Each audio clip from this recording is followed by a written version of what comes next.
Hello dear student, हमारे सच्चिदानंद learning channel में सभी विद्यार्थियों का स्वागत है। इस वीडियो में हम लोग कक्षा 12वीं का जो हिंदी सब्जेक्ट यूपी बोर्ड का परीक्षा हाफ ईयरली एग्जाम हुआ है, इस परीक्षा पेपर को हम लोग देखते हैं कि कैसे क्वेश्चन इसमें आए हुए हैं। ऐसे क्वेश्चन आपके एग्जाम में भी आ सकते हैं। देखिए यहाँ पर प्रारंभ में निर्देश दिया गया है, पूर्णांक 100 अंक का है। ये जो पेपर है 2 खंड में बटा है, खंड क और खंड ख। खंड का जो है यहाँ से बहुविकल्पी शुरू होता है। देखिए पहला क्वेश्चन जो दिया गया है, वासुदेव शरण अग्रवाल का निबंध संग्रह नहीं है। वांगधारा, कल्पवृक्ष, कल्पलता, पूर्वोदय। तो इसमें से वासुदेव शरण अग्रवाल जी का जो निबंध नहीं है वो पूर्वोदय है। इसका सटीक आंसर आपका चौथा विकल्प होगा, पूर्वोदय। ये वासुदेव शरण अग्रवाल जी का नहीं है। ख का देखें, दीप जले शंख बजे संस्मरण के लेखक हैं। देखिए 4 विकल्प आपके सामने दिया है। दीप जले शंख बजे संस्मरण के जो लेखक हैं कन्हैयालाल मिश्र प्रभाकर जी हैं। ये सेकेंड वाला विकल्प आपका राइट होगा इसमें। अब ग वाला देखें, हजारी प्रसाद द्विवेदी जी के किस उपन्यास को राय को आख्यान भी कहा जाता है। तो हजारी प्रसाद द्विवेदी जी का जो अनामदास का पोथा है, अनामदास का पोथा, इसको जो है राय का आख्यान कहा जाता है। ये पहला वाला विकल्प यहाँ पे राइट है। इसके बाद अगला क्वेश्चन देखिए, घ का, भारतीय अर्थनीति का अवमूल्यन पुस्तक के लेखक हैं। यहाँ पे 4 विकल्प आपके सामने है। तो इन चारों में जो सही आंसर होगा वो पंडित दीनदयाल उपाध्याय जी होंगे। ये आपका थर्ड वाला राइट विकल्प हो जाएगा। इसके बाद नेक्स्ट क्वेश्चन देखिए, इनमें से जी सुंदर रेड्डी का ग्रंथ है। यहाँ पर देखिए 4 विकल्प है और अंत में वैचारिकी है, मिशन इंडिया है, मंदाकिनी। तो जी सुंदर रेड्डी जी का जो ग्रंथ है वो वैचारिकी होता है। ये सेकेंड वाला विकल्प इसमें आप राइट काट देंगे। इसके बाद क वाला देखिए, अज्ञेय द्वारा संपादित किस सप्तक में कोई कवित्री संकलित नहीं है। तो अज्ञेय द्वारा वो संपादित जो सप्तक है वो तार सप्तक है, जिसमें कि कोई कवित्री शामिल नहीं किया गया है। पहला वाला विकल्प यहाँ पे राइट आप काटेंगे। इसके बाद ख का देखिए, इनमें से भारतेंदु हरिश्चंद्र जी की रचना नहीं है। अब यहाँ पे देखिए ये बहुविकल्पी का आपके प्रश्न पत्र का दूसरे का एक ख है। इनमें से भारतेंदु हरिश्चंद्र जी की रचना नहीं है। यहाँ पर देखिए 4 विकल्प दिया गया है, चंद्रप्रभा, कलशकाशी, कलकाशी, सरयू पार की यात्रा, प्रेम प्रलाप। तो इसका जो सटीक आंसर होगा कलकाशी जो है ये भारतेंदु हरिश्चंद्र जी की रचना नहीं है। बाकी जो चंद्रप्रभा है और सरयू पार है, प्रेम प्रलाप है, ये सारी यात्रा जो है रचनाएं भारतेंदु हरिश्चंद्र जी का है। अब ग वाला देखिए, हरिऔध जी द्वारा लिखित परिजात काव्य प्रस्तुत किया गया। तो हरिऔध द्वारा जो रचित परिजात आपका परिजात काव्य जो प्रस्तुत किया गया है ये कुल मिलाकर के 15 सर्गों में वर्णित है। तो यहाँ पे चौथा विकल्प आपका राइट हो जाएगा। घ वाला देखें, इनमें से मैथिली शरण गुप्त की रचना है। देखिए 4 विकल्प दिया गया है, चित्रधार, आराधना, प्रदक्षिणा और गंधविथि। तो इसमें से जो सही आंसर होगा गंधविथि, ये मैथिली शरण जी की रचना है, बाकी शेष गलत है। इसके बाद अंग का देखिए, सच्चिदानंद हीरानंद वत्सायन अज्ञेय को इनमें से किस काव्य कृति पर ज्ञानपीठ पुरस्कार मिला हुआ था। तो कितनी नावों में कितनी बार इनकी जो रचना है, ये थर्ड वाला विकल्प आप जो देख रहे हैं, इस पर उनको जो है ज्ञानपीठ पुरस्कार प्रदान किया गया था। प्रश्न संख्या अब यहाँ से देखिए तीसरा, निम्नलिखित गद्यांश पर आधारित प्रश्नों के उत्तर दीजिए। ये 10 अंक का है। अब ये जो प्रश्न संख्या 3 है, तो एक गद्यांश आपके गद्य पर आधारित दिया गया है। देख रहे हैं, भूमि, भूमि पर बसने वाला जन और जन की संस्कृति, इन तीनों के सम्मिलन से राष्ट्र का स्वरूप बनता है। भूमि का निर्माण देवों ने किया है और वह अनंत काल से है। उसके भौतिक रूप, सौंदर्य और समृद्धि के प्रति सचेत होना हमारा आवश्यक कर्तव्य है। भूमि के पार्थिव स्वरूप के प्रति हम जितने अधिक जागृत होंगे उतना ही हमारी राष्ट्रीयता बलवती हो सकेगी। यह पृथ्वी सच्चे अर्थों में समस्त राष्ट्रीय विचारधाराओं की जननी है। जो राष्ट्रीयता पृथ्वी के साथ नहीं जुड़ी है वह निर्मूल होती है। राष्ट्रीयता की जड़ें पृथ्वी में जितनी गहरी होंगी उतनी ही वह जो राष्ट्र है राष्ट्रीय भावों का अंकुर प्लवित होगा। अब यहाँ पर देखिए क वाला क्वेश्चन पूछ रहा है कि उपयुक्त गद्यांश के पाठ और लेखक का नाम लिखिए। तो ये जो गद्यांश है आपके हमारी पठित पाठ्य पुस्तक के गद्य खंड से डॉक्टर वासुदेव शरण अग्रवाल द्वारा लिखित राष्ट्र के स्वरूप नामक निबंध से उद्धृत है, लिखा गया है। पहला क्वेश्चन का आंसर हो जाएगा। दूसरा क्या है, भूमि का निर्माण किसने किया। तो इसमें आप लोगों ने देखा कि भूमि का निर्माण देवताओं द्वारा किया गया था, यहाँ पर दिया गया है। तो ये भूमि जो हमारी धरती है इसका निर्माण देवता ने किया था। ग का दिया है कि हमारा आवश्यक कर्तव्य क्या है। तो जो हमारा आवश्यक कर्तव्य है अपने राष्ट्र के प्रति, अपने इस भूधरा के प्रति, सौंदर्य, इसकी सौंदर्य और इसके समृद्धि के प्रति सचेत होना हमारा कर्तव्य है, इसकी रक्षा करना हमारा कर्तव्य है। फिर अगला दिया घ का, देखे कि पार्थिव और निर्मूल शब्द का अर्थ लिखे। जो पार्थिव शब्द होता है, पार्थिव का मतलब धरती से उत्पन्न होने वाले जो पदार्थ है उसका बात करता है। निर्मूल, निर्मूल का मतलब कि आधार, जिस पर जो है कोई चीज़ खड़ा हो, आधार विहीन उसको बोलते हैं निर्मूल, माने बिना आधार के, ठीक है, आधार विहीन निर्मूल शब्द होता है। फिर अगला फिर रेखांकित अंश की व्याख्या कीजिए। रेखांकित अंश माने ये जो आपका जो दिया गया है कि राष्ट्रीयता की जड़ें पृथ्वी में जितनी गहरी होती हैं वह राष्ट्रीय भाव के अनुसार उतना ही वो पल्लवित होता है, यानी कि विकसित होता है। इसका आशय यही है कि जितना हमारा राष्ट्र बलवान होगा, सशक्त होगा, मजबूत होगा, इसका आधार जितना जो है स्ट्रांग होगा, राष्ट्रीय भावनाएं उतना ही अधिक विकसित होंगी, इसका आशय यही है। तो ये देखिए आपका गद्य खंड से क्वेश्चन था। इसके बाद देखिए पद्य खंड का क्वेश्चन चौथा वाला दिया है 10 नंबर का। यहाँ से दिया गया जो पद्य है, मसृण गंगधार देश के नील रोम वाले मेसों के चर्म, ढक रहे थे उसका वपु कांत, बन रहा था वह कोमल वर्म, नील परिधान बीच सुकुमार, खुल रहा मृदुल अध खुला अंग, खिला हो ज्यों बिजली का फूल, मेघ बन बीच गुलाबी रंग। तो ये इस तरह का आपका पद्य आया हुआ है। यहाँ पे क वाला क्वेश्चन यहाँ पर पूछ रहा है कि उपर्युक्त पद्यांश के पाठ और रचयिता का नाम।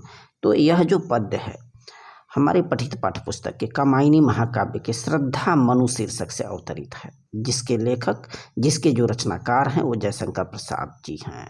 ये पहला क का क्वेश्चन पूछ रहा है। दूसरा देखिए पूछ रहा है कि नील रोम वाले मेसों के चर्म से किसका शरीर ढका था। तो इसमें जो कवि हैं जयशंकर प्रसाद जी जो जिक्र कर रहे हैं मसृण गांधार देश के, तो वह युवती, वह स्त्री श्रद्धा का जिक्र कर रहे हैं, जिसका शरीर बहुत ही कोमल सुकुमार है और जो गांधार देश के चिकने नीले रोम वाले भेड़ों के चमड़े से ढका हुआ है। यहाँ पर गांधार देश के नील रोम में सो के चर्म, यानी कि यहाँ पर उन भेड़ों की जिक्र किया जा रहा है जिनके जो बाल हैं नीले कलर के हैं, नीले रोम वाले हैं। तो ऐसा लगता है कि उस श्रद्धा का तन जो है कवर है, ढका हुआ है। अब देखिए ग का, मसृण और वर्म शब्द का अर्थ लिखना है। तो मसृण का मतलब होता है कोमल या मुलायम, और वर्म का मतलब होता है कवच या आवरण। फिर अगला क्वेश्चन दिया है इसमें देखिए, खिला हो ज्यों बिजली का फूल, मेघ बन बीच गुलाबी रंग। इन पंक्तियों में प्रयुक्त अलंकारों का नाम बताना है। मेघ बन यानी कि यहाँ पे उपमा अलंकार का वर्णन किया जा रहा है। अब अंग का देखें, रेखांकित अंश की व्याख्या कीजिए। रेखांकित अंश माने नील परिधान बीच सुकुमार, खुल रहा मृदुल अध खुला अंग। तो इसका आशय यही होगा कि इसमें जो कवि जयशंकर प्रसाद जी हैं यही जिक्र करते हैं कि जो श्रद्धा है, श्रद्धा अपने शरीर पर नीले रंग का मेष चर्म यानी कि भेड़ों की खाल धारण किए हुए है और उसकी वेशभूषा में कहीं कहीं उसके कोमल और सुकुमार अंग दिखाई दे रहे हैं। तो ये प्रश्न है। प्रश्न संख्या 5 में 5वां का जो है, निम्नलिखित में से किसी एक लेखक का जीवन परिचय देते हुए उसकी कृतियों पर प्रकाश डालना है। ये 5 अंक का है। कन्हैयालाल मिश्र प्रभाकर का देख लें, पंडित दीनदयाल उपाध्याय और आचार्य हजारी प्रसाद द्विवेदी, तीनों इंपॉर्टेंट आया हुआ है। ख का देखें, निम्नलिखित में से किसी एक कवि का जीवन परिचय देते हुए उसकी कृतियों पर प्रकाश डाले। ये आपके काव्य खंड पर आधारित अयोध्या सिंह उपाध्याय हरिऔध, सुमित्रानंदन पंत जी और रामधारी सिंह दिनकर। अब यहाँ से क्वेश्चन नंबर 6, क्वेश्चन नंबर जो 6 है ये है, पंचलाइट कहानी के आधार पर गोधन का चरित्र करना है 80 शब्दों में अधिकतम, अथवा इसको आपको देखकर चलें, बहादुर अथवा कर्मनाशा की हार कहानी का कथा वस्तु अपने शब्दों में जिक्र करें। ये भी 5 अंक का है। इसके बाद 7वां वाला जो क्वेश्चन है, स्वपठित खंड काव्य के आधार पर किसी एक खंड काव्य का उत्तर देना है, आपको जवाब देना है। आपके विद्यालय में, एरिया में जो भी आपको खंड काव्य पढ़ाया जाता हो, रश्मिरथी का दिया है, देखिए रश्मिरथी, और त्यागपथी का है, श्रवण कुमार का है, और मुक्ति यज्ञ खंड काव्य की घटनाओं पर प्रकाश डालना है, सत्य की जीत, और आलोक वृत्त खंड काव्य के आधार पर गांधी जी का चरित्र करना है अथवा इसके नायक और 1942 की घटना जन क्रांति के रूप में उसका वर्णन करना है। इसके बाद क्वेश्चन नंबर 8 देखिए, इस संस्कृत गद्यांश से प्रश्न आया हुआ है, 7 अंक का है। निम्नलिखित गद्यांश का ससंदर्भ हिंदी में व्याख्या करें, ये 7 अंक का आया हुआ है। देखिए यहाँ से आपका तो देखें दिया गया है, महापुरुष लौकिक प्रलोभनेषु वृद्धा नियत लक्षणा कदापि भ्रश्यन्ति, यानी कि ये जो गद्य खंड दिया गया है आपके महामना मालवीय से उद्धृत है, संस्कृत खंड से, और महामना मालवीय जी नामक पाठ से अवतरित है। यहाँ पर बात किया जा रहा है, देखिए, महापुरुषः लौकिक प्रलोभनेषु बद्धाः नियत लक्षणाः कदापि भ्रश्यन्ति, अर्थात महान पुरुष सांसारिक प्रलोभनों में फंसकर निश्चित लक्ष्य से कभी विचलित नहीं होते, कभी भी भ्रश्यन्ति नहीं होते। देश सेवा अनुरागेतम युवा उच्च न्यायालय परिधौ स्थिताः नाशक्तोन नक्सनोत, अर्थात देश सेवा में अनुरक्त यह युवक यानी कि जो मालवीय जी थे उच्च न्यायालय की सीमा में नहीं रह सका, उच्च न्यायालय की सीमा में नहीं रह सका। पंडित मोतीलाल नेहरू, लाला लाजपत राय प्रभृति भी अन्य राष्ट्रनायक सहसोपि देशस्य स्वतंत्रांगलम तुरीयम, अर्थात पंडित मोतीलाल नेहरू, लाला लाजपत राय आदि अन्य राष्ट्रनायकों के साथ वे भी देश के स्वतंत्रता संग्राम में उत्तीर्ण मान गए, उतर पड़े। तो इस गद्य खंड में मदन मोहन मालवीय जी का जिक्र किया जा रहा है। आगे बताया जाएगा कि देहल्याम त्रयोविशम सतितमे कांग्रेसे हस्यानि विधने अयम अध्यक्ष पदमांगलम कृतवान, यानी कि दिल्ली 23वें कांग्रेस अधिवेशन में इन्होंने यानी कि कांग्रेस के अध्यक्ष पद को सुशोभित किया।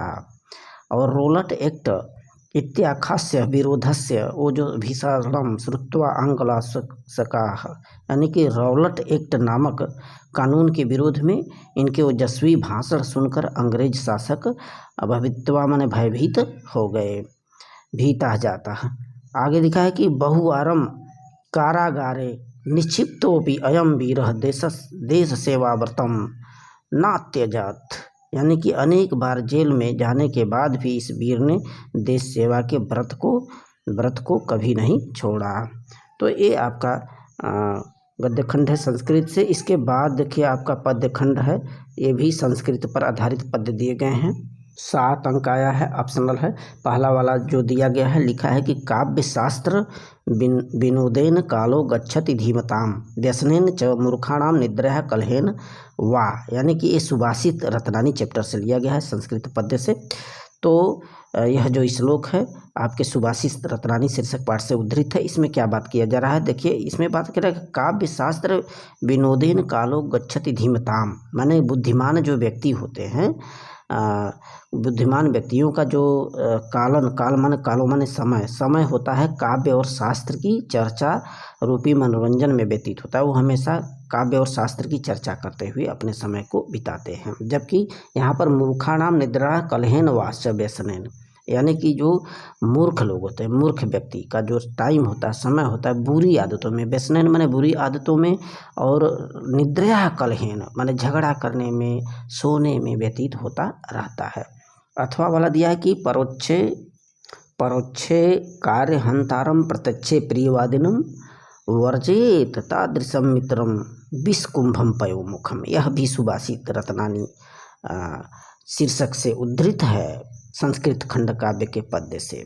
तो यहाँ पर परोक्षे कार्य हंतारम प्रत्यक्षे प्रियवादिनम, माने यहाँ पर बताया जा रहा है कि ऐसे मित्रों से आप दूर रहिए, ऐसे मित्रों से आप दूर रहिए जो आपके सामने तो प्रत्यक्ष माने सामने तो प्रियवादिनम माने मीठी मीठी बाड़ी बोलते हैं, परोक्षे कार्यहंतरम, परोक्ष माने आपके पीठ पीछे आपके खिलाफ साजिश रचते हैं, आपके खिलाफ हत्या की साजिश रचते हैं, ऐसे मित्रों से दूर रखिए। वर्जित तादृशम मित्रम विषकुंभम पयोमुखम, और ऐसे भी मित्र से दूर रहिए जिसका मुख तो दूध से भरा हो, पय माने दूध से भरा हो, लेकिन उसके अंदर जो घड़ा है, घट के अंदर वो जहर ही जहर है। तो ऐसे मित्रों का संगत कभी नहीं करना चाहिए। इसके बाद क्वेश्चन नंबर 9 देखिए, निम्नलिखित में से किन्हीं दो प्रश्नों के संस्कृत में उत्तर दीजिए।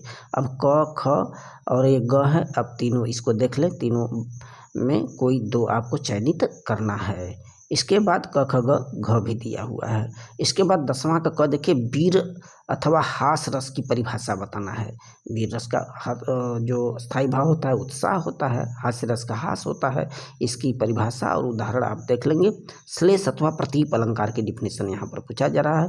तो श्लेष में जहाँ पर कोई शब्द एक ही बार हो लेकिन उसका 2 या 2 से अधिक अर्थ होते हैं, इसका भी आप देख लें। सोरठा दोहे का उल्टा होता है, 4 चढ़ होते हैं, पहले और तीसरे में 11-11, दूसरे चौथे में 13-13 मात्राएँ होती हैं, उल्टा होता है दोहे का।